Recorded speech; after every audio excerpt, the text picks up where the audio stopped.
For those that don't know us, we are the Sustainable Procurement Pledge. Most of the people in the room do know us, but I'm going to introduce us and ask myself, obviously, to get things started. But we're absolutely delighted to have you here. So we are the SPP, we're the Sustainable Procurement Pledge. We were started 4 5 years ago, I think it is now, by Procurement for Procurement to hopefully make it easy for procurement professionals to understand how to just more easily embed sustainability into their ways of working. And we are a non-profit initiative that has grown tremendously with all of the support of the wonderful people on this call, spread the word about our mission and what we're trying to do. One of the most important challenges, particularly when it comes to sustainability and procurement, is the challenge of social and supplier diversity. Scope 3 and climate often dominates the conversation, I think it's safe to say. So I'm really happy that we're getting off that for a little bit and focusing on supplier diversity and social enterprises. One of the things that I think is really important is the use of language when it comes to sustainability. And I think busy procurement professionals often struggle with the jargon of sustainability. They have to be experts on absolutely everything. And I think that's particularly true in this area. What does supplier diversity mean? What does social enterprises mean? Means different things to different people on the planet. If you're in North America, it means different things to those people in Europe. At the heart of it, I think, and these experts will tell you a lot more, it's about investing in diverse, innovative suppliers who can really drive sustainable value and social impact in your supply chain, regardless of what the topic. Those people are doing great things. And by investing in them in your supply chain, you're automatically improving the chances of hitting your targets. So we're going to hopefully demystify a little bit of that today and just make it easy for procurement to understand. So we are in a meeting. For those that have not been to an SPP session before, it is a meeting, not a webinar, because we want everyone to be involved. So if you've got something to say, put it in the chat. If you want to actually ask a question, please put your hand up. There is a reactions button on the bar. You can put your hand up and I'll come to you later on. We'll probably do some questions more towards the end, but I want comments and thoughts and ideas. I don't just want questions. We want lots of people to add some input as well. So if you've got some ideas, you've got some experiences, do add them. About everyone being involved in the SPP, not just those that we decide to go on the stage. Obviously, procurement is a responsibility, not a function. So do be polite, be conscious of what you're saying, and don't dominate conversation. There's always one, not just me, the one that's the sound of his own voice. So hopefully, as I said, we'll get through it with lots of positive engagement. So we have lots of people, as you know, those who attend SPP would like to jam these agendas in because there's lots of perspectives to share. So we're going to be hearing from the SPP Supplier Diversity chapter very shortly. Then we've got Aren from OECD. He's going to be talking about that macro view of what it looks like and why it's important to be driving social impact through procurement. Then we're going to be actually hearing from Timo who are actually doing this. What does it mean to invest in these companies in your supply chain? What does it actually look like? Then we've got two fantastic speakers, Camilla and Mita, are actually doing this. These are the organizations that do have the diversity, that do have the innovation, that can bring that to your supply chain, and are doing incredible things. And then finally, and last but not least, we've got Charlie and team at Telos. And it's all well and good knowing about this, but procurement always wants to go, yeah, I understand it, but tell me how to do it. Get on with it. Tell me how to do it. Tell me how to implement it. So Charlie's going to bring up the rear of the agenda to really help us understand what you can actually do and how you can do it.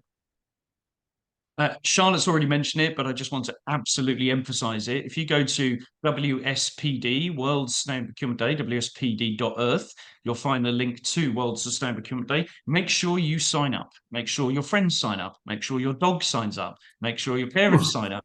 Make sure everyone signs up. Everyone buys something. So make sure that we make it the biggest possible day that it can be. If anyone has any case studies or experiences they want to give us, another call out for the guide. The SPP collects and curates all the best case studies from around the world and puts them into the guide, which will one day be a beautiful website and AI platform, I'm sure. But for the meantime, please do send those in. You can contact us at the SPP through all the usual places on the website to be able to contact us for that. So do give, and you will get back from the SPP in return. So if you're sitting there thinking, I've done something pretty good recently, or even made a mistake recently, and you've got some lessons to learn, we want to hear about it. And we can make sure that that's shared with the right people in the right way to make sure others don't make the same mistake or get the same successes. So I'm going to hand over to Jaime from the SPP's Supplier Diversity chapter, who's here with Nalini, who are the co-chairs and our volunteers of the SPP Supply Diversity chapter. So, Jaime, over to you. Thank you. Thank you, Ollie. And also from my side, warm welcome to everybody. Thank you for taking the time to join us today. And if this is your first session, SPP session, even a warmest welcome there. I would probably like to start by explaining a little bit of what we are doing in the chapter. So the Supplier Diversity chapter is, like the rest of SPP, here to promote and encourage sustainable procurement practices globally. But we are one of the chapters that are looking into the S of ESG. So we have this social spin in everything that we do. And we are focusing on working with diverse-owned and social enterprises predominantly, and anyone else involved in this ecosystem. We want to educate, we want to inspire you, and more than anything, we want to engage with procurement professionals that also, like us, believe that procurement must take a leading role on driving positive social impact. One final comment from me as well in the introductions. If you haven't signed up yet, on top of the ambassadors group, we have our own chapter LinkedIn group. I will later put it in the chat as well if you want to join that group. Now, going to the topic, when we speak about supplier diversity, we often hear people immediately associating it with minority-owned business, women-owned business, and this is all correct. By all means, this is all right. But this is a reflection perhaps of the more historical way to approach a social cause that we have seen, especially in the US, for decades now. What we also are seeing now and following is that another type of social business is becoming quite relevant in this space, and these are the social enterprises. Now, for those of you who might not be fully familiarized with the terminology or the concept, social enterprises, they are organizations that they will prioritize a social or environmental impact over profit. And this is the key there, over profit. So don't get me wrong, they are profit-oriented. They have to generate that profit, but they will use that profit to be reinvested in a social or environmental mission. It's not like the traditional type of business that will take that profit and either keep it in the organization or distribute to shareholders. So that's one significant difference for you to understand there. Now, does it mean that social enterprises are different than diverse suppliers or diverse-owned suppliers? And every time that I find myself in this type of discussion, I try to avoid it as much as I can, because honestly, and on a personal note, I think that we already live in a world that is completely polarized. You either have to be from team A or team B. And I would propose that instead of trying to focus on the differences, we should be looking into what they have in common. What are the intersections, perhaps, between one and the other? And one key commonality that they have is that both they harness their corporate relationships, the buying power from the corporates, to finance or to foster the social impact that they deliver. So keep that in mind. Let's avoid the differentiation of them. And what you can see on the right-hand side of your slides are a few data points that I took out of the State of the Social Enterprise report that SCUK published last year. And what you can see there are only a few examples of how social enterprises are doing things that you traditionally would think, well, these are diverse suppliers. So they help addressing gender equality in the workspace. They do create more inclusive opportunities for minority communities. And they even, and we have a few examples here today, create job opportunities for group of peoples, perhaps with disabilities, that they, in the best case scenario, they will be marginalized, but very often they are completely excluded from the labor force. So this, I think, from my side, we have two fantastic social enterprises presented to you today, so I don't want to steal their funders. Instead, I will rather stop here and then hand over to our first guest speaker. Thank you. Absolutely. And Nalini, do you just quickly want to say hi so everyone knows you're the other co-chair and can reach out to you? Wonderful. No, it's great to see so many people here. We're at 76 participants. So I love co-chairing this. A lot planned for 2024. So I did put the link to the LinkedIn group. Please join us to get all the updates as we go. Thanks. Excellent. One day the Supply Diversity chapter will be bigger than the Scope 3 chapter. Let's try and make that happen and make sure it's not all about climate. Okay, Irene, are you there to share your slides? Would you mind going next? Yes, indeed. Thank you, Oliver, and hello, everyone. Irene Basile, I'm a policy analyst at the OECD, the Organization for Economic Cooperation and Development. Maybe you know us already. And we have, within the Center for Entrepreneurship and SMEs, we have a unit dedicated to social economy and social innovation. We have over 20 years of experience in working with the social economy and helping governments shape their policies in the field of social economy development.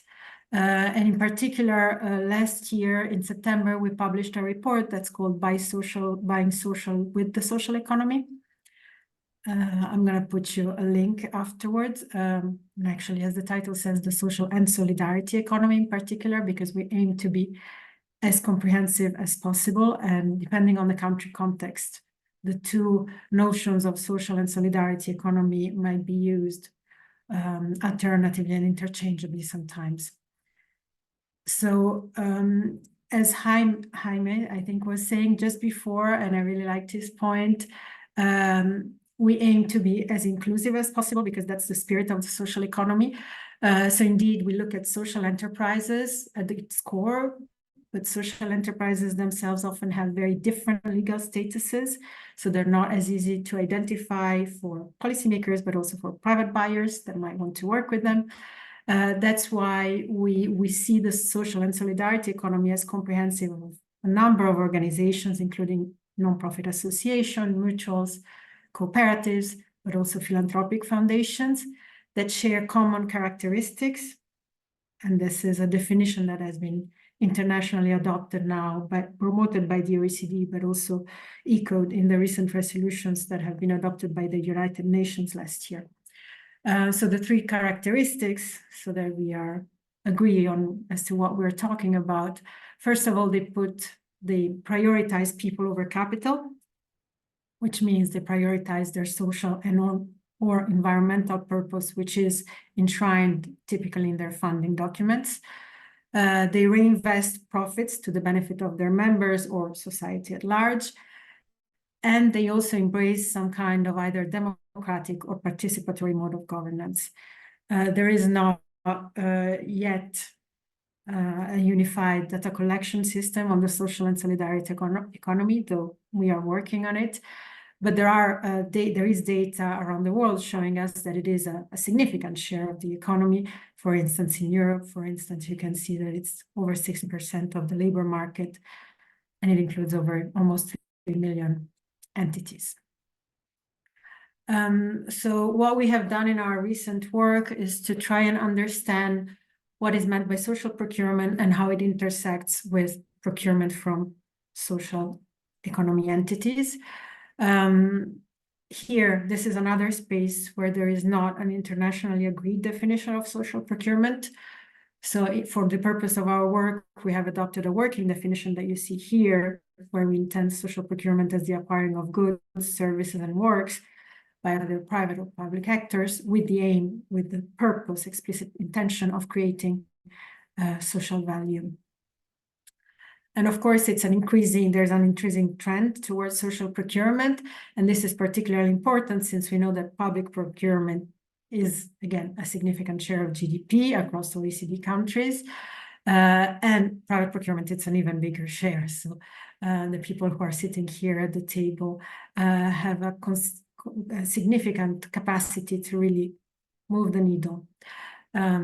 We see that there is a cross-cutting trend of increasing tendency to embrace social, responsible, sustainable procurement practices, both in the public and the private sector, because it represents a strategic opportunity. It is promoted by international agreements and or voluntary commitments.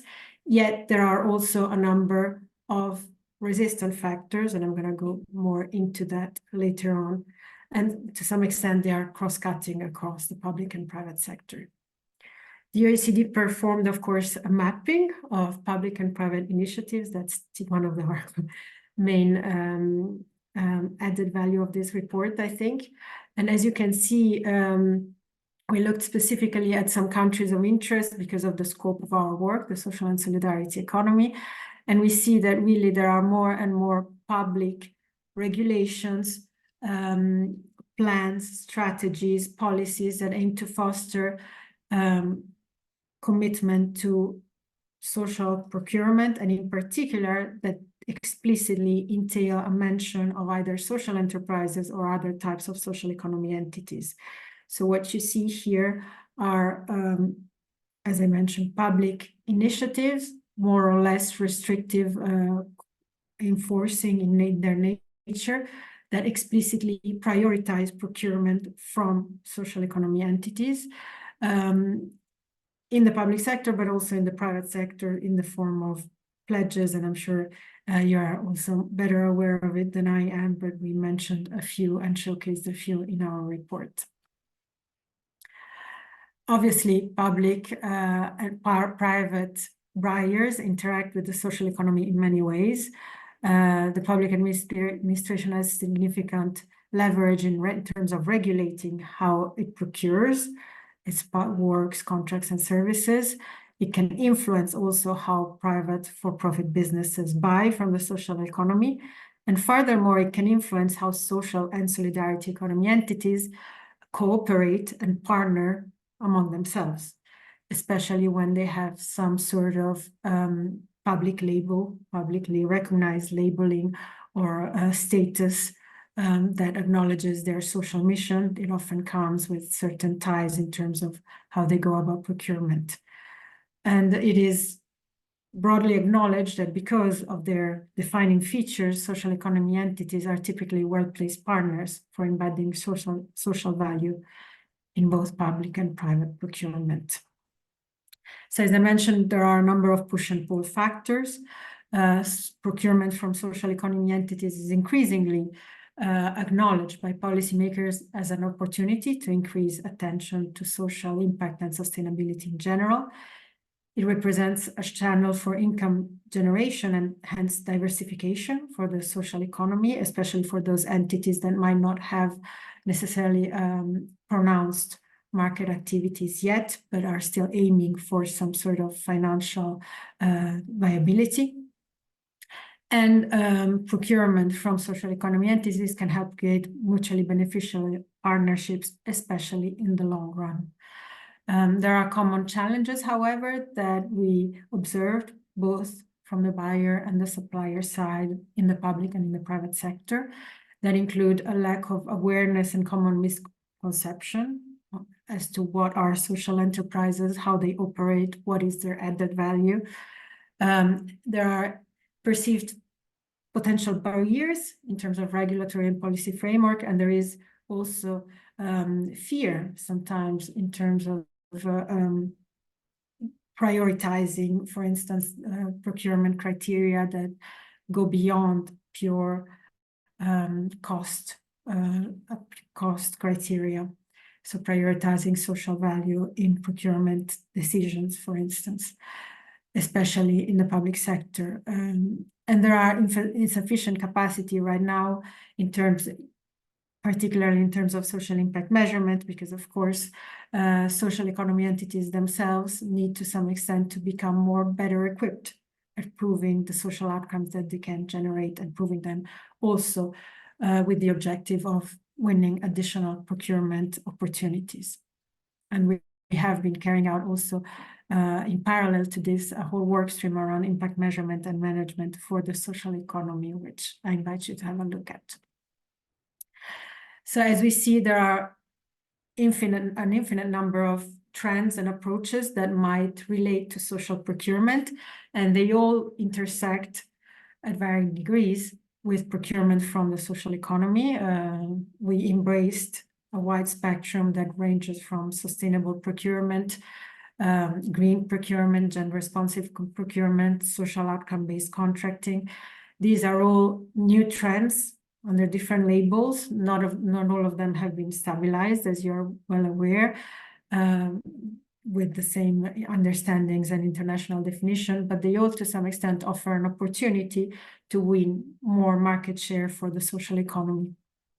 And in practice, what we see is that both public and private buyers, in general, if we put it simply, they can increase or help involve social economy entities, social and solidarity economy entities, in their procurement in three ways: by directly focusing on the who, so selecting eligible suppliers and restricting them, for instance, to small and medium enterprises or social purpose entities; by focusing on the how, so incorporating specific conditions and social considerations in the performance of the contracts that they're out to tender; and finally, by focusing on the what, so the ultimate goal, that intentionality of triggering a social value, and so procuring for social outcomes rather than just limited to social activities, socially responsible activities or social outputs. I won't go now into the detail, but in general, the report that we have produced and launched, published in September last year, looks at the different stages of procurement, from pre-procurement all the way to evaluation of the services delivered. And we look at the different type of activities that public and private buyers can integrate in order to facilitate both the tendering and the success in the tendering by social economy entities. So as I mentioned, it goes from directly reserving contracts for legally defined or certified social economy entities when competition rules allow for it, defining award criteria that prioritize either social economy entities or social criteria, technical specification that are related to the goods and services being purchased, or all the way to directly defining targets based on measurable social and or environmental outcomes, where, in theory, social economy enterprises are better placed to deliver. Not to forget, again, the evaluation dimension that allows us all ultimately to learn as to whether these contracts are indeed produced and better delivered on social outcome when they are being performed by the social economy. So always stressing the need to support and enable social enterprises, especially when they might be small organizations, in performing impact measurement and management. So embedding some sort of skill development opportunities also for them in your procurement contracts, beyond just testing compliance with minimum standards. And maybe also incorporating, as it is often done in social outcome contracts, incorporating some sort of independent verification of the actual impacts, which is something that very often the suppliers themselves cannot take on or do not have a budget for. So it will rest in the buyer's responsibility, whether it is a public or private, to foresee a specific budget to have that proof of concept that we are all after, and that will ultimately enable us to also advocate more for a better inclusion of social economy entities into global supply chains, if we want to be aspirational. So that was a bit overview of our work. Thank you, and I remain available if you have any questions. I will share the link to the report in the chat.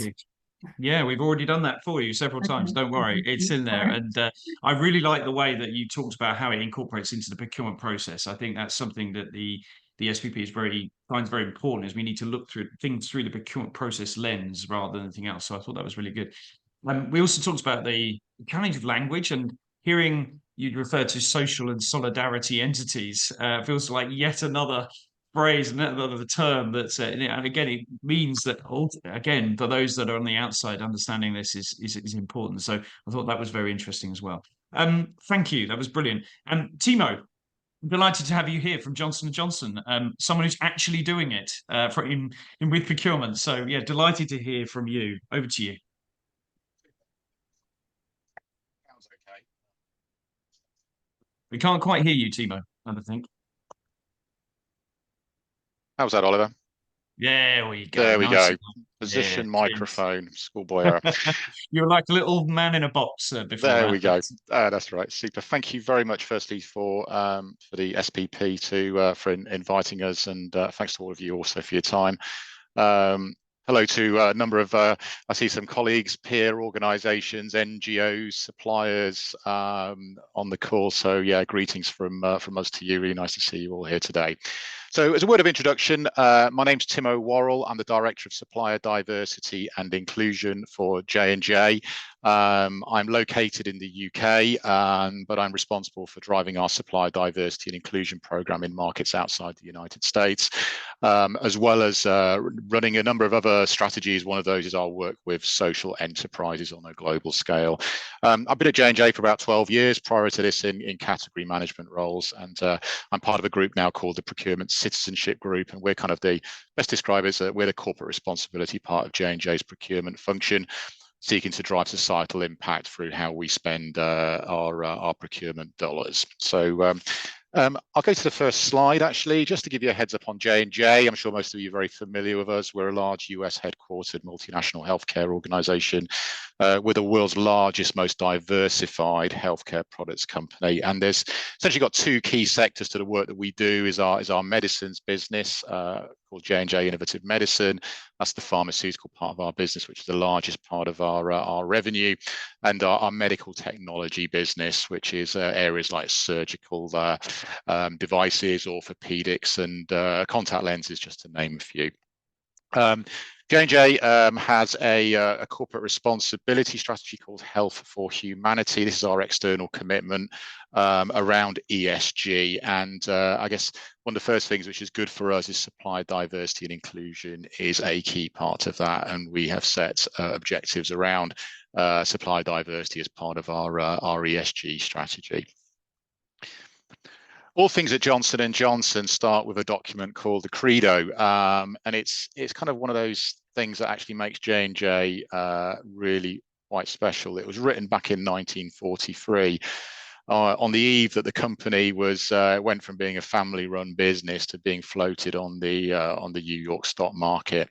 And what happened was the founder of the business actually sat down and he wrote out what he wanted the business to be for perpetuity as the company sort of floated out there into a kind of a new world. And this document has been, I would say, modified and tweaked about 2 or 3 times since it was written, but it's it truly has stood the test of time, and it really calls out the responsibilities of the Johnson & Johnson business towards all of our stakeholders, including our customers and the patients, the mums and dads who use our products, our employees, our communities, as then finally our stockholders. And it says if we look after the interests of all of those key stakeholder groups, the stockholder will receive a fair return, and we say a fair return. So I would say it's the good news about this for us is that it actually gives us the permission to do what we do around supplier diversity and inclusion, and I think that's a really, really important part of the Credo for us. So within procurement citizenship, we're a group who really looks after, within our procurement organisation, our sustainability, our human rights, and our supply diversity teams. And we're really responsible for setting the strategy and then really managing the execution of these strategies within our procurement organisation. So really what this is all about is ensuring through our work that we drive societal impact and job creation through partnering with a diverse and inclusive supply base.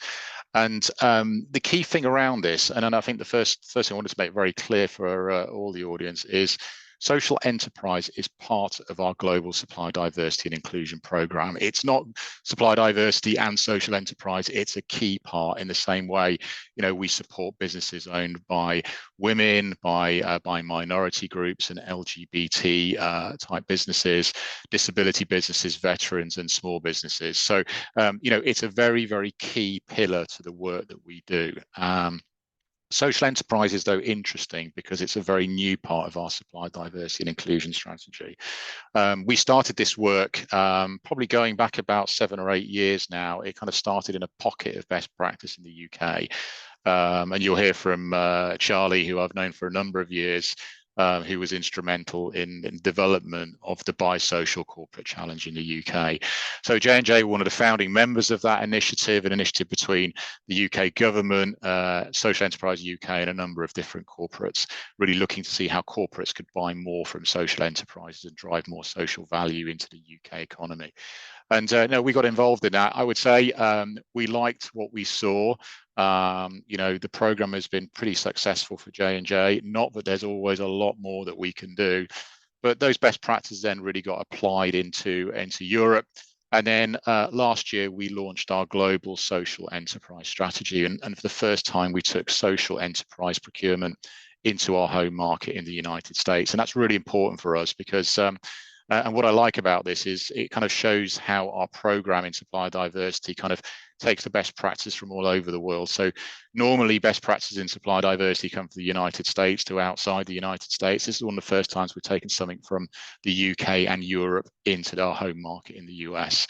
And, you know, and that helps us to amplify, you know, the impact that we're seeking to make for our procurement.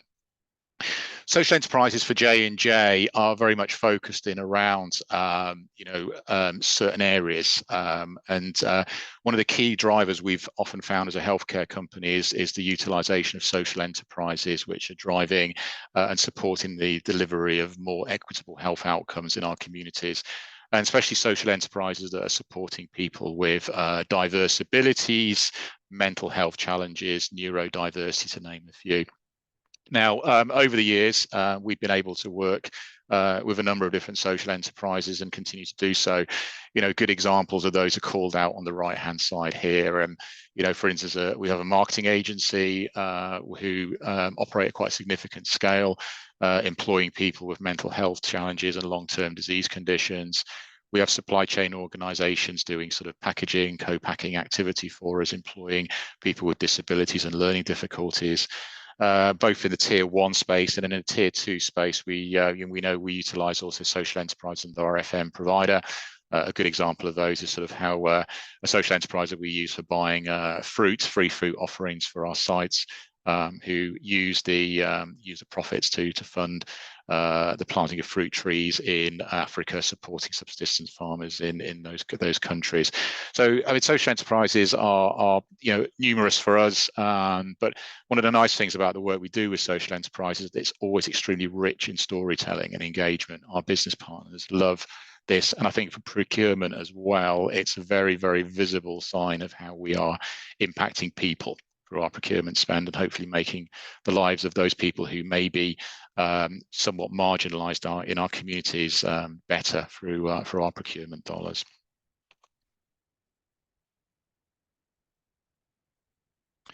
The key takeaway on this one really, and the black box at the top, is really what we the key objectives of our supplier diversity and inclusion program. And these were really written, I would say, way before we started incorporating social enterprises into our global supply diversity strategies. But, you know, if you look at those, social enterprises as relevant as any different diverse supplier diversity strategy in those, you know, using the size and reach for good, you know, providing communities with positive economic and social outcomes. How do we advance inclusion to reflect the diversity of our customers and patients? And Jamie, you shared the slide around the sort of how, you know, the makeup of social enterprises, and they're extremely diverse often in their makeup. You know, it's all about driving stakeholder value. Number 3, you know, our customers are often big government entities. Business has a very significant role to play in supporting and trying to alleviate social challenges. So at the same time, we we sell our goods and our services into big healthcare organizations. What we're trying to do is also reflect the interests and the needs of our customers. And again, I think that's a really super important part of what we do, because it really aligns what we do in procurement to the value that we're seeking to build to our business partners. And then finally, partnering for purpose. I think for me, what's really important here is that we're using really great social enterprise suppliers and diverse suppliers who bring value to our business. This is not about reduction of quality, taking inferior suppliers. This is taking the very, very best suppliers and at the same time driving social outcomes at the same time. So, I think, for us, that's a key part of what we do. The program for J&J, our supplier diversity and inclusion program, is up and running in 20 different countries around the world. I would say the state of how we manage and work with social enterprises differs by each of those different countries. Markets like the UK, I think we're quite well established in. In parts of Europe, we're also working with what are called work integration social enterprises in countries like Belgium, France, and Switzerland. But the program is really in its very early stages if we go into some parts of like North America and LATAM. Australia as well has a little bit of a social enterprise movement where we've had some success again around work integration social enterprises. So I would say the program is very much in its early stages, but it has significant room for growth. I want to call this one out really for us, and it's super important for us, is the advocacy bodies are critical enablers of our program. So in the same way we work with organizations like We Connect, support our business to find women-owned businesses, we utilize advocacy bodies for the social enterprise space as well. These advocacy bodies are, I would always say, are sometimes quite small and still in their very early stages of development. I think the work that Charlie and Telos have done with Andy as well to drive the Social Enterprise Europe program is really starting to join things up in Europe for us, taking some of the very best practices out from the work that Social Enterprise UK have been doing. But in markets like the US, social enterprise movement does exist. It's not as developed as, to say, the supplier diversity space is, but we do work with organisations like BiSocial USA as well as the Social Enterprise Alliance who are supporting our programming there. The key thing we need these advocacy bodies for really is around the discovery of suppliers. So we do all kinds of virtual matchmaking events with suppliers led by the advocacy bodies, and secondly for the certification of those suppliers, because due diligence is really important to us. We want to make sure that the businesses that we work with truly are what they say they are.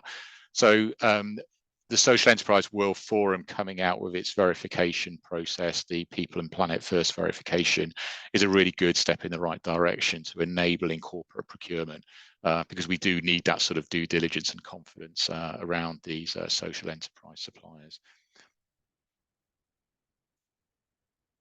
Our final slide really was that we went out publicly with our social enterprise strategy last year. And this was really all around how do we turn our supplier spend into societal good. There's a few key messages really that we wanted to get across from there. And one thing that people do sometimes get confused at is that this is not about charity or philanthropy. This is about procurement. We give money to good causes as an organization, but we're not giving money to social enterprise suppliers for good. We're doing it because they provide us with goods and services and great quality at the right price, because we need it and our business partners need that. And we drive a social outcome all at the same time. I would say, again, we are very much in the early stages of this. I feel that we are, one of those early stage companies who are trying to make sense of this, trying to move it forward. But what we really, really need is to build more critical mass around procurement from social enterprises. There's some fine examples. I mean, Zurich and the work that Jaime are doing is excellent. SAP are doing some fine work here, but we need more corporates on the journey. So I guess my key takeaway here, and the last sort of point we'd really want to get across here, is we've got to build a network of community and a real community of like-minded corporations, utilising organisations like the SPP, various different industry bodies, as well as advocacy bodies, to really move this forward. Because only then can we really maximize the value that we're trying to do here. So hopefully at the end of today, you'll all feel that you're up for that challenge and you know, to get on this mission. And if anybody ever wants to speak to me as well about some of the more nuts and bolts of what we've been doing in more detail, please do reach out or connect on LinkedIn. Lovely, Tim. What a great quote that is. I think that's a quote that helps those procurement professionals to understand what something isn't as well as what something is, and it's a critical part of it, isn't it? I want to ask you a quick question, Timo, because one of the, again, almost coming back to this language piece again, because again, it's procurement professionals trying to understand a mix of language and what different things are deemed to different people. That plus an inevitability that the word supplier diversity means something in North America and social enterprises means something in Europe and UK. And you talked about how actually taking best practice into North America is important. And finally, just a reflection, I was talking to one of your almost direct peers who have, and it was their supplier diversity team in North America about social enterprises. And they were literally Googling what a social enterprise was while I was on the call saying, I've never heard of this. And this is one of the biggest companies in the world. So how do we kind of get past that challenge of language and people assuming that things have labels and diverse? And it was interesting, so social enterprise is one of your kind of points when it kind of, so how do you get past that language challenge with procurement? Yeah, oh gosh, there's a lot of, I mean, the social enterprise badge is a challenge in the first instance. It's very well known in the UK, but then even when you get into Europe, it's a slightly different name there. And then in the US, actually social enterprises do exist in the United States. And it's actually quite a large community of social enterprises. When we've been researching this, actually, we've always been quite amazed actually how big this movement is in the United States, but people don't always quite understand it. So, I mean, one of the areas for us in the US is, you know, we're trying to get more corporates involved in this. So we're speaking to a lot of our peers. Fortunately, we're quite big and we can influence change within the supply diversity community. And I hope people are willing to listen to us because we're trying to get more people involved in this. So, you know, conversations with the big advocacy bodies in the US, trying to get social enterprise thought about. I mean, I think what we also try and do is anchor into legislation. So, for instance, in the US, there's a quite strong piece of legislation that is driving public sector procurement called the Americans with Disabilities Act. So, you know, how again do you tie into those bits of legislation that exist out there? Because again, if the US government care about employing people with disabilities, shouldn't we as a supplier to the US government also care about this? So I think what we try and also, you know, sometimes I think legislation can be both help and hindrance to a corporate like us. But I do feel like, you know, legislation, I think government also has to step up to the mark. That's why some of the stuff in the UK and Europe has been quite beneficial for us. So I'm trying to think, Oliver, if I've answered your question. I think we need to build more mass. We need to get more corporates engaged. We need to stop thinking about, you know, supply diversity is all about driving societal and economic impact. It's not just about the ownership of the business, you know, and that's kind of the way in which it's traditionally been. And we're really moving, trying to sort of say, look, it's more than just that. It's all about how do we support our communities through, you know, how we spend these dollars that we can afford to different diverse and inclusive suppliers. And it's about I mean, if you look at equality, equity, and inclusion, social enterprises are really in about inclusion. The inclusion space is very, very key for, you know, many social enterprises. So I'll probably stop there because I'll probably go on for hours on this. No, it's good. It's good. It just feels like it's about embedding a mindset rather than labels into procurement, because there's so many different labels and words. It's about investing in good companies and good in inverted commas. Brilliant. Okay, thanks, Timo. I'm sure there'll be plenty more questions for Timo, so start thinking about them, start putting your hands up and get ready for that. But mostly importantly, we must always hear from the supplier voice. The supplier voice is key, probably even more so in this scenario. So, Mita, lovely to have you with us. Fantastic. I can't wait to hear more about this. So over to you. Thank you, Oliver, and thank you for those great conversations so far. This is very exciting to be part of, so thank you for having me here today. What am I going to do? Let me first introduce myself. I am Mita Thareja. I am the Chief People and Social Innovation Officer for Autocon. A lot of our customers are here, which is great to see, including J&J and Zurich. So a shout out to all of you and thank you for supporting our work. So let's start with that. Could you go on presenter mode for us just to be sure, because we can see the notes and the next things. So I don't know if you want to click the right button. Can you see? I do this all the time. Don't worry, Mita. Honestly, I get lost. So yeah, probably just want to click the right to be able to share it full screen. What do you see right now? I see I would be able to see your notes and the next slide. So you just need to go full screen. Okay. What you had was perfect until you had changed it. Okay. Give me a moment. I know what's That's happening. right. You're using a Mac. I'll let you off. I mean, you know, if you're going to use Macs, then what do you expect? This is your punishment for doing things like that. Yes. So let That's me all right. Don't worry. get my screen up. Click Yeah, that it presenter. does go through a lot of. That's the one, probably. There we go. Beautiful. Yep. Oh, no, you've gone out of it again. Mm. Press it one more time. There we go. Perfect. Great. Right. So I'm going to take you through a whistle-stop tour of Auticon, what we are about and what we do. We essentially make neurodiversity work at work. Let's start with what we mean by neurodiversity. So no two people think or learn or behave in the same way. Neurodiversity is really the idea that all these neurological differences in the way we behave, in the way we learn and function are a natural variation of the human mind. And natural variation includes all the neurological differences, neurodivergent conditions such as autism, ADHD, dyslexia, dyspraxia, and so on and so forth. 15 to 20% of the world population we know today are neurodivergent. I'm sure a lot of you will know someone or the other who's neurodivergent in your family, at your workplace, or in a close circle of friends.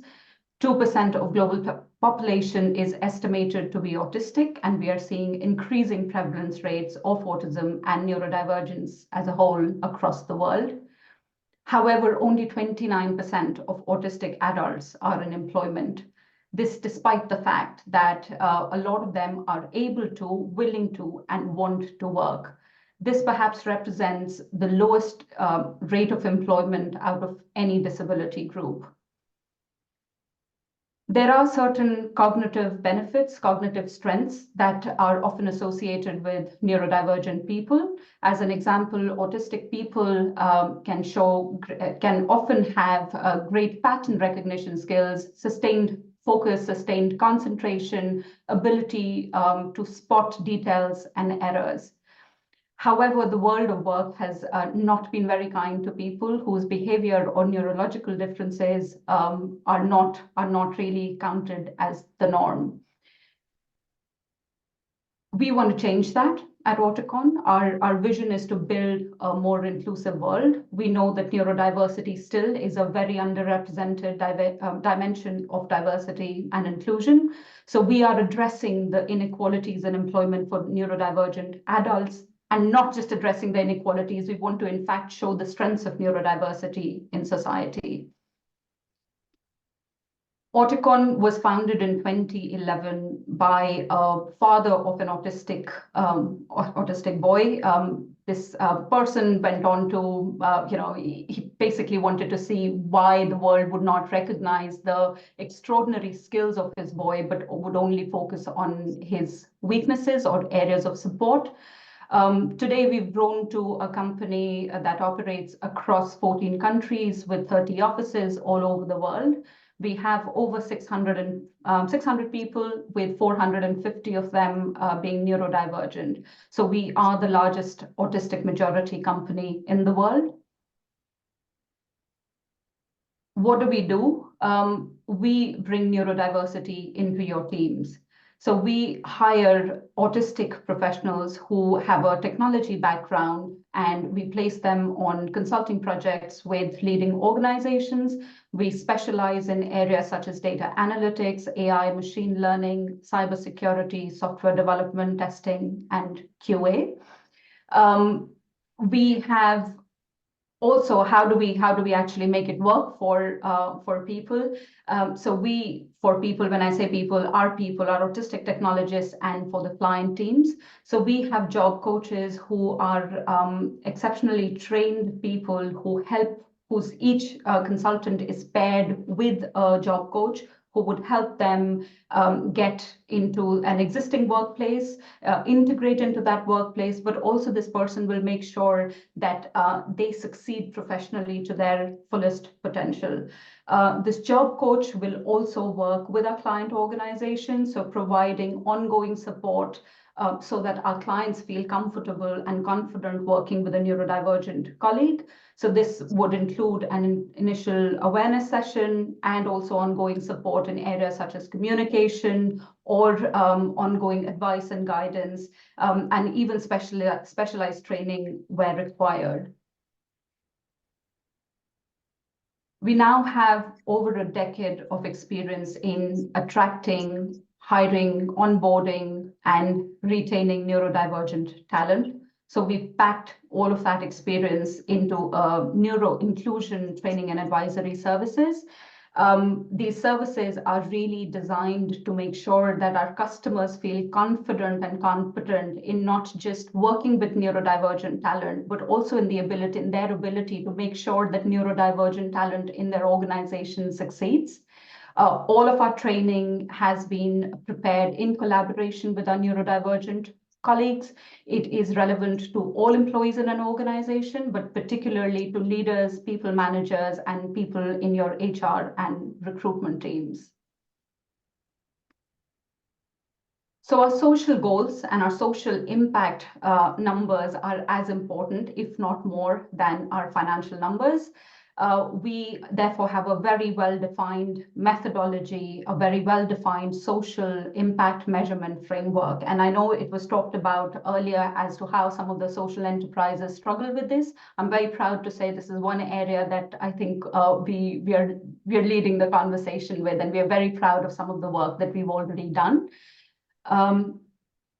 And so just to introduce you to what our impact framework looks like, it's based on a lean impact measurement methodology. We believe that affecting the life in one individual is the starting point for changing society. So we measure our impact on 3 levels. What is the change, or what is the positive impact that we make on the lives of our autistic colleagues? What change and what impact do we have in the organizations that we work with? And at a societal level, how are we moving the needle on neurodiversity and autism awareness and acceptance? So I'm going to take you through very quickly what are some of the things that we measure and why. This is not, of course, not exhaustive, but just to give you a little flavor of what are the sorts of things that we measure. So at an individual level, we know that finding employment is one of the most difficult barriers to navigate for autistic people. A large majority of them struggle to even find the right places, go through the recruitment process, etc., which keeps them out of mainstream employment. So if you see here, 76% of our consultants who are working with us today had been either unemployed or underemployed when they were hired by Auticon. This is despite the fact that 85% of them actually had a bachelor's or a master's degree or higher. So very well educated, very well qualified people who were simply out of the job market. Also, once an autistic person is at work, their experience, if autism is not well understood in the organization, their experience can become quite overwhelming and draining very quickly, and that can lead to burnout. So not just finding work, but also retaining work can be a real challenge for autistic people. So we very closely monitor what is the impact that we have, that working at Auticon is having in the lives of our consultants. So we every year ask them simple questions like, how valued do they feel? How supported do they feel? How has being at Auticon impacted their confidence, their well-being? How has it impacted their quality of life? Do they feel there is a need for them to mask in order to fit in socially or not? And I'm very proud to say we have an exceptional, we've had an exceptional result every year on year, and this is something that we very closely monitor and of course aim to maximize every year. At an organizational level, we know that there are talent shortages, especially in the skill shortages, especially in the tech sector. So organizations that are able to actually tap into this untapped talent pool definitely stand to gain a lot more than their competitors. So we have been able to reach out to a huge number of organizations who now feel better equipped to attract and retain neurodivergent talent. And not just bring in this talent, but also have a positive impact on their own workforce and on their own projects. So a large percentage, majority of our customers actually report things like improved efficiency, greater innovation and creativity in their projects, and also the softer aspects like their teams experiencing a greater sense of purpose, greater teamwork, better communication as a result of working with an autistic colleague. At a societal level, we are always looking at ways as how we can improve the conversations on neurodiversity and awareness, and really bring it top of the agenda in all conversations. As I said, neurodiversity is still not talked about. So we continue to work with our client organizations, with the academia, with partners in diversity networks to bring neurodiversity top of the agenda. And I'm also very proud to say that our work continues to receive a lot of recognition from around the world. And that, of course, helps us because we need to get out there, and we need people to know that we exist. And if you are thinking neurodiversity or building neurodiverse organizations, you should talk to Auticon. So in a recent survey, we asked our customers, why did they choose to work with us? So here are the top 3 reasons. And, as you said in your in your presentation, Timo, the first top reason that people come to us is because we provide them high quality talent. And of course, there's a lot of it which is led by personal motivation for people who want to actually make a difference, who want to make a difference to their communities and have a social impact with the work that they do. I think the results that we heard from our customers can be summarized as Auticon providing them a purpose-led way of achieving high-quality business outcomes. Some other reasons why you might want to consider working with social enterprises, of course, social procurement, joining the social procurement movement. Socially conscious brands are perceived much higher, have a better perception with socially conscious customers, employees, and partners. As an example, our customers in the Netherlands, they report 100% of our invoice value as social value spend. You get the opportunity to address social issues, real social issues that all of us need to be addressing together. So addressing the autism employment gap, really, it sounds very high level, but it really means you're making that change in the life of one individual and their families who can, lead financially secure lives, independent lives, and have rewarding careers for themselves. And of course, as I said, you can tap into, have a future-ready workforce, tap into these untapped talent pools. Also, we surveyed, just to leave you with that, we surveyed about 1,000 autistic professionals across 8 countries last year. And we asked them, who do you, if you've disclosed your autism at work, who have you disclosed it to? 70% of them said that they've disclosed it to a colleague or a manager, not to HR, not to any specialist professional. And I think that must make all of us think, do I know how to respond if somebody came and disclosed their autism to me or their neurodivergence to me? So I think there is a great need to upskill our teams, upskill our managers so they're equipped to support neurodivergent team members. And it's really, at the end of the day, making it work for everyone so that we have an equitable workplace where everybody thrives irrespective of where they come from, how they think, and how they behave. I'll leave you with that. Thank you for listening to me. Superb, Meeta. That was fascinating. I come back to Timo, your quote there.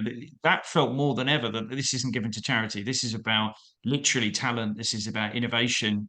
I suppose you literally bring fresh thinking, different thinking into the business, which everybody wants. I thought that was absolutely fascinating. Thank you so much. There will be questions for you, I'm sure, but we should move on. We'll come back to them. Camilla, you're up next. Hear your story as well, please.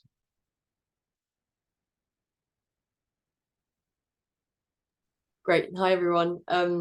I'm a recovering management consultant. Used to work in procurement more directly, and now started to jump ship in 2015. And since then, I've primarily been working with people with disabilities, but also across homelessness, mental health, net zero, carbon, etc.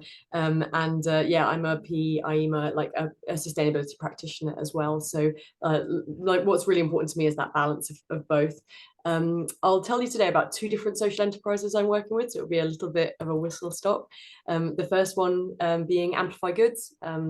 We're a social enterprise 2 years old, or nearly 2 years old, bringing sort of ethical products into business. So we work through B2B supply chains, providing soap, diffusers, etc.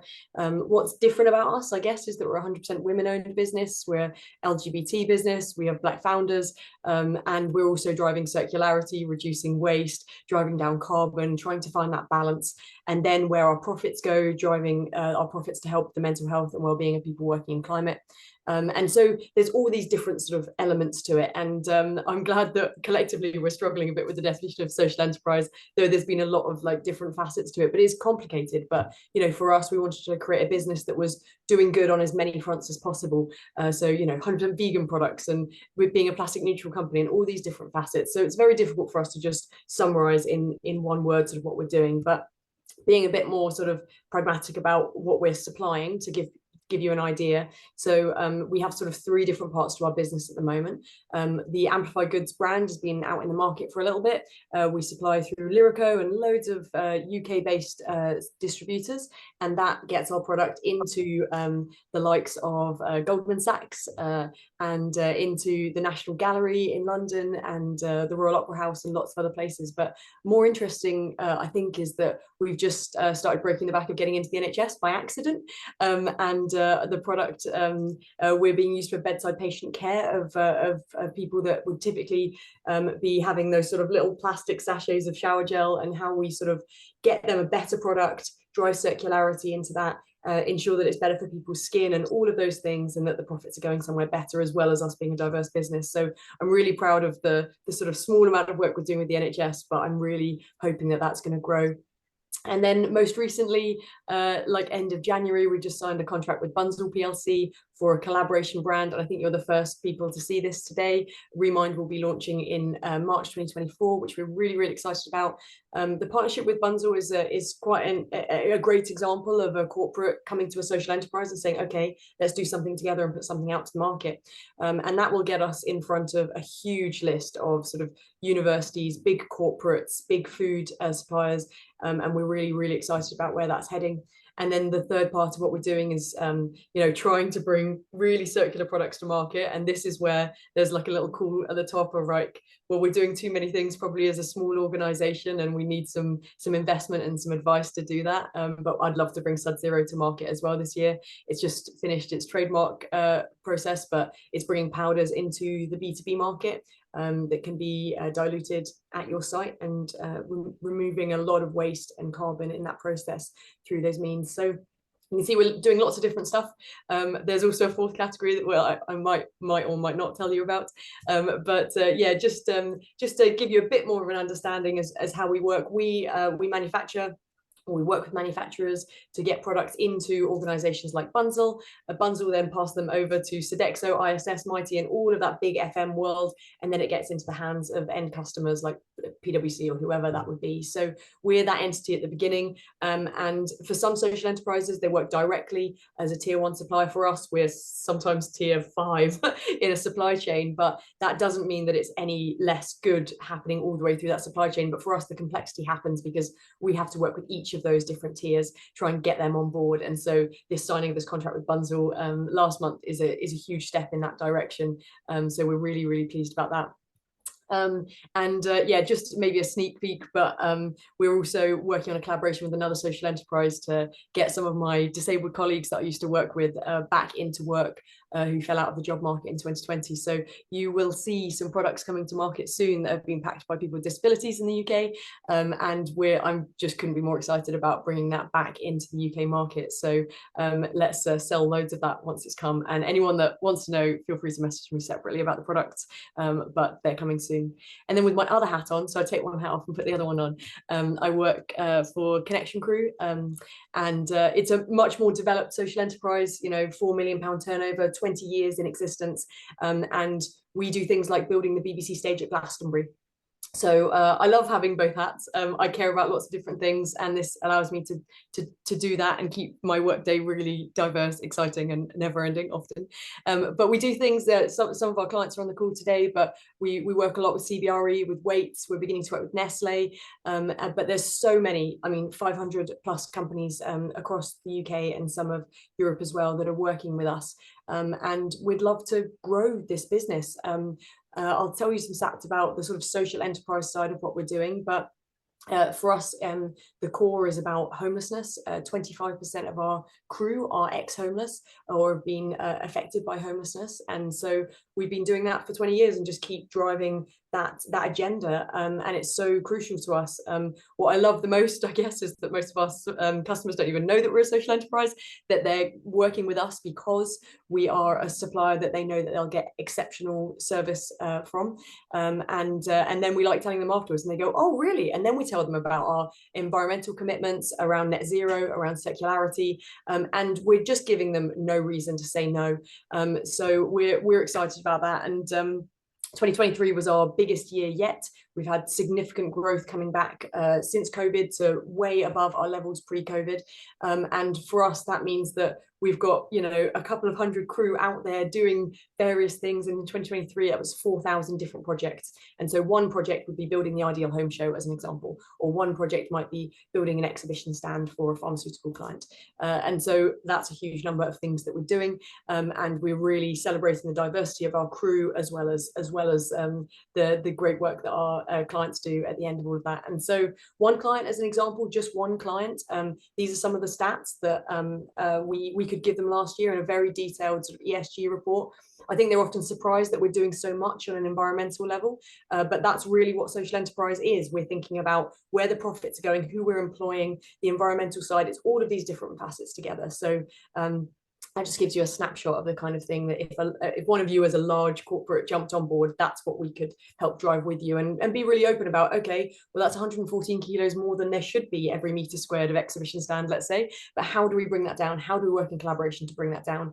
And when you work with a social enterprise, you get some of that innovation, really a lot more nimble. We tend to be smaller than some of our incumbents that we're trying to fight against in those big corporates, but I think you won't be disappointed if you come to us, Autocon, Nemi-Teas, and lots of others that were on the call today. So just a reminder, I work at Amplify Goods. We deliver soap, diffusers, lotions, etc. into B2B supply chains. We really care about mental health and the intersection with climate, and we ourselves are a diverse business, and you can get in touch with me through goods@amplifygoods.org. And my other hat is Stitch. We're an event production company. We drive circularity in those event productions, and 25% of our crew are ex-homeless, and you can get in touch with us at info@stitchlive.co.uk. And that's enough in a very short period of time, and hopefully I'm not amazing. too much. Yeah, as a man who wears many hats myself, I'm very jealous about the way that you articulated all of that. I think everyone else would like me to be able to explain what I do with my hats as easily. Fascinating. And with Sub-Zero there, again, evidence that you are a source of innovation. You know, again, forget the social aspect of it for a second. It's about innovation, isn't it? You naturally innovate. It's just the way in which the business thinks.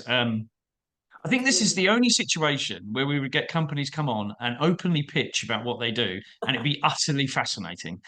Again, that's the other benefit of being these types of businesses. It is utterly amazing to hear about you, and it's engaging. And imagine what your internal staff would think, you know, working with these companies. So anyway, brilliant. Again, we may have questions for you, but let's get on to Charlie. So Charlie, if you could wrap this up for us and really help us understand, I guess, about how do you actually turn this into this? Because I mean, I suspect there's plenty of people here excited about what they can now go back and do.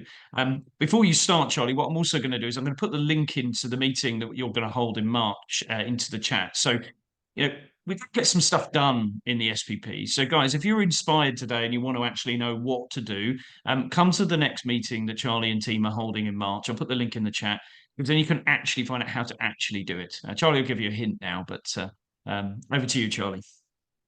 Thanks, Ollie. Hi, everybody. Yeah, so I'm going to attempt to join up the incredible things that you've heard in the last hour and talk about how we're helping to bring these two pieces of the market together.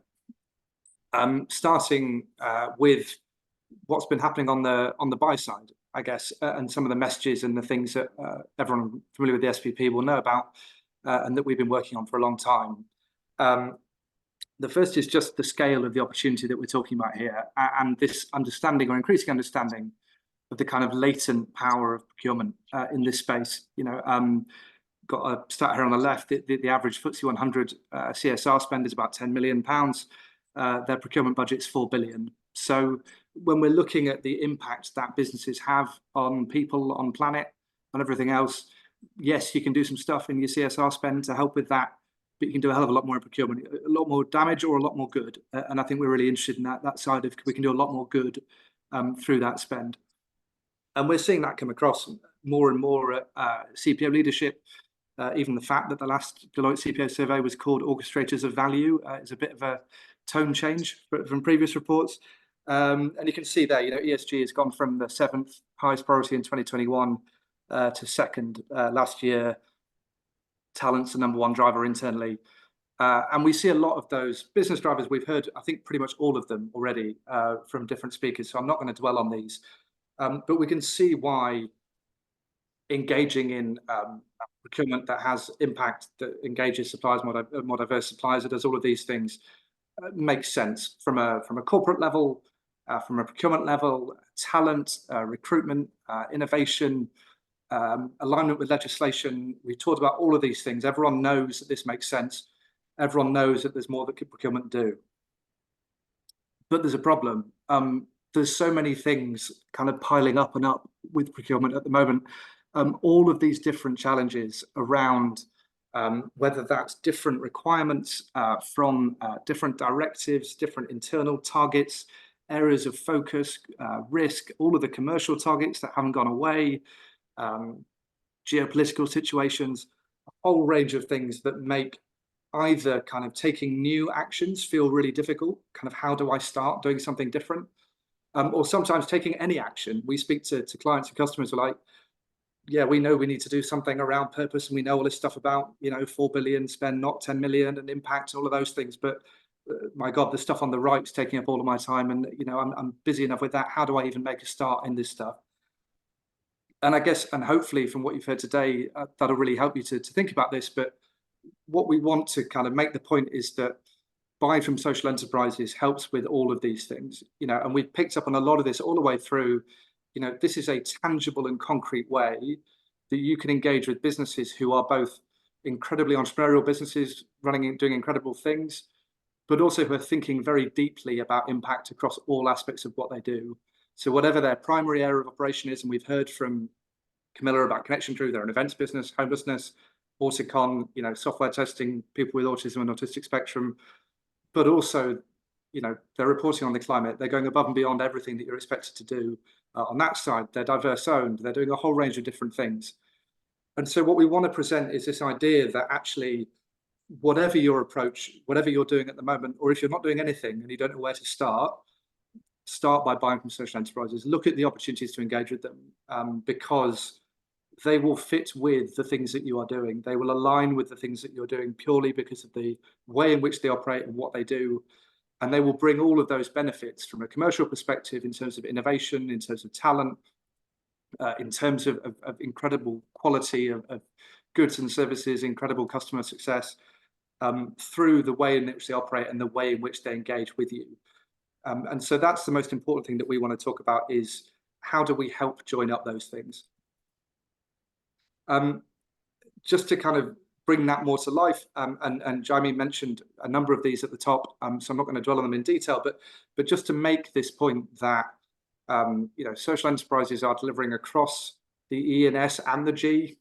They're doing this, you know, above and beyond the extent to which you know, mainstream businesses are doing this. Certainly in the UK, kind of way more diverse, way more likely to be based in areas of high deprivation, more likely to pay the living wage. So 84% pay the living wage. That's about 17% in the mainstream economy.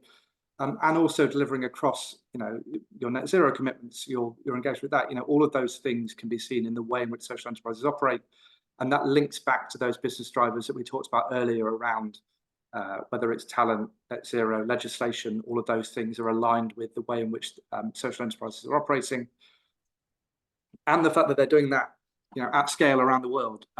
We worked very closely on this report that was launched at Davos last month, working with the World Economic Forum, starting to put together the fact, $2 trillion in annual revenue, 200 million jobs, 1 in 2 led by women compared to 1 in 5 mainstream businesses. This is a big and growing sector. As Timo said, it's in the US, and people think that it's not. So there is growing scale, capacity, capability. There are businesses that will deliver across all of your objectives that you're trying to achieve and everything that you do, and will create a really tangible way to help you do that. And in terms of our role as Social Enterprise UK and as Telos, as Timo's mentioned, it's really about how do we join those two things. I think we've got an incredibly willing buyer audience and incredibly willing sellers. And what we're trying to do is join those two things up. And we know that when we join them up, we can make incredible things happen. We're about to launch the 8th impact report in the next month of the Bisocial Corporate Challenge that we launched back in 2016 with the UK government. But in the UK, as Social Enterprise UK, we've delivered, £355 million of spend, created 3,400 jobs, and that's not just any job. That's jobs for those furthest from the labour market, those that really need those jobs, that wouldn't have a job otherwise, and help them to invest, £32 million back into the good causes, back into their businesses, back into helping them to have more impact and do more. We've done that with over 90% of those contracts being cost neutral or better, with over 90% being of equal quality or better, so delivering commercially as well as in terms of impact, and also creating an incredible ripple effect on the social enterprise side, with the number of social enterprises with £1 million plus contracts going from none in 2016 to over 20 last year. So really expanding the scale of these businesses to do more, and the opportunity for businesses to report on that impact. And we're working with an incredible range of partners in the UK, all sectors, all industries, to help them to do more. And Telos, which is our new entity, has launched out of Social Enterprise UK, which, as the name says on the tin, has a UK focus, really to help think about how do we drive this globally. So we've got this tagline around kind of total supply chain impact, looking at how do we push this work forward around the world. We've got 6 businesses who've been our founding partners, who've helped us to run the pilot stage of this program and get it off the ground in a number of markets in Europe. Now, to Timo's point, we're really looking at how do we grow and scale the number of businesses that we're engaged with. The principal route to do that at this stage is the Bisocial Europe program, which is focusing on EMEA. We've got 4 initial country relationships, but we're growing the number of countries that we're engaged in, and we can help to join those dots between businesses and what they buy, and navigating the suppliers in all the different categories and areas, providing kind of training, helping to make the case internally, both the business case and the impact case for doing that, and then reporting on that collective spend in the way that we outlined in the UK in the previous slide. As Ollie has shamelessly plugged, we'll be talking more about that on Thursday, the 14th of March, so we can go into a lot more detail then. This is just to give you a sense of what we're doing.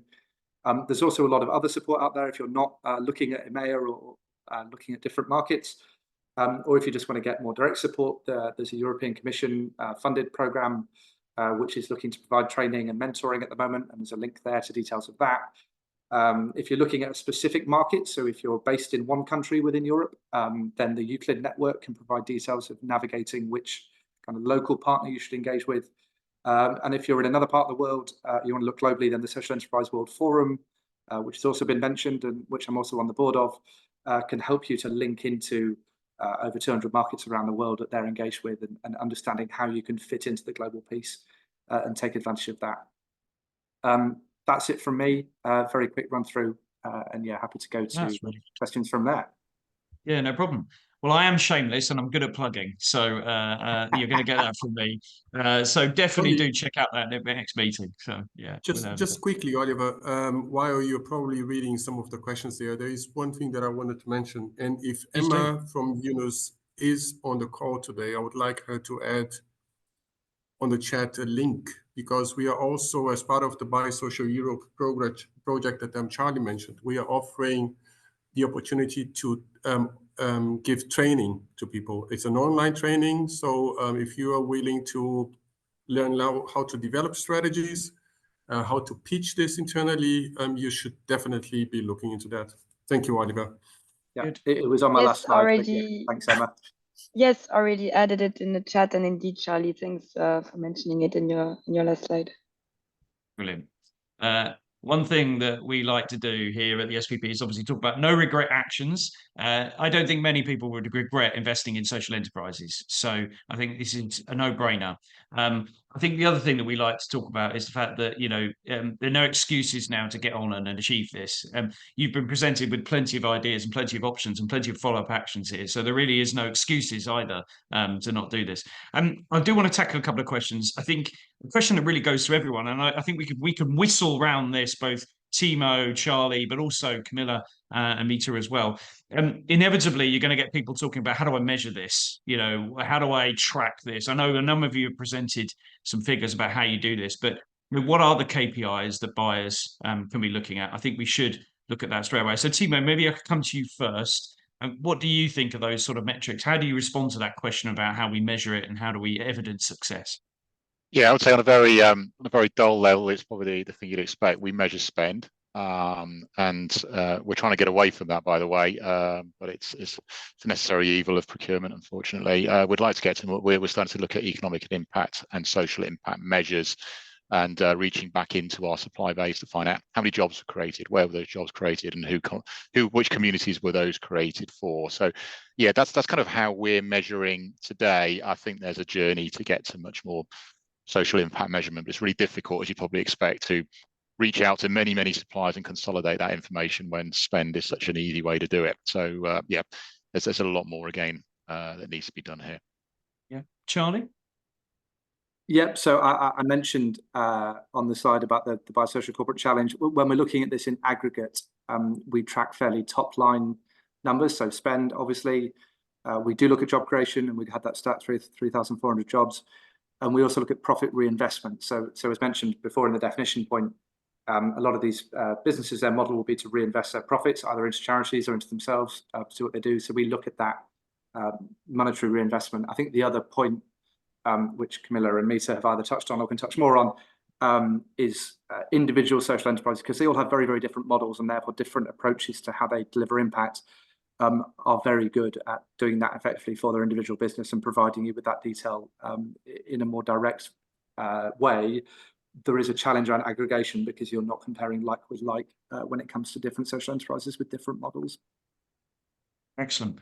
Sophie asked about the challenge of impact measurement, and I think that's the eternal challenge in the S of ESG. So if anyone's got any examples of that, put them in the chat. I think it'd be great to see more reports.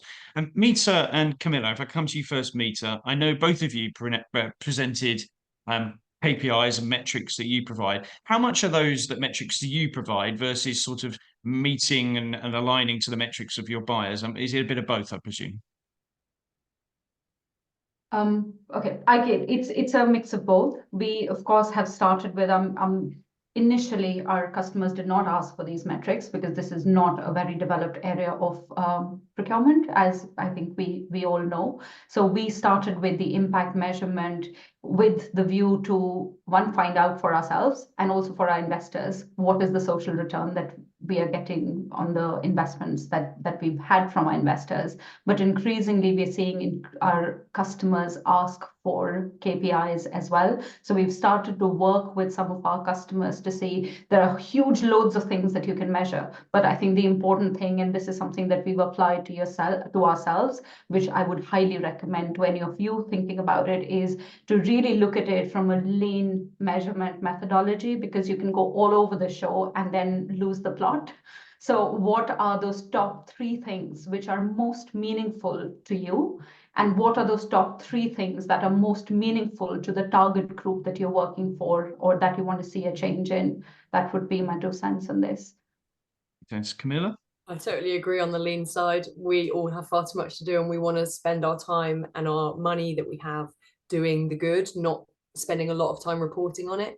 But I think Charlie's approach is great, like some very high level stats, make sure that we're all doing the same thing, which we are, and then listen to what we already collect. That works really well. And then crucially, come and meet some people, like get off the screen and like come and see impact, because lots of social enterprises are doing amazing things. And I think that's how you engage your colleagues the most, is like getting out and meeting people. So hear how it affects people's lives and the work we do and the value of it. And that's not a KPI, but it's the crucial bit, right? The bit where we all talk to each other.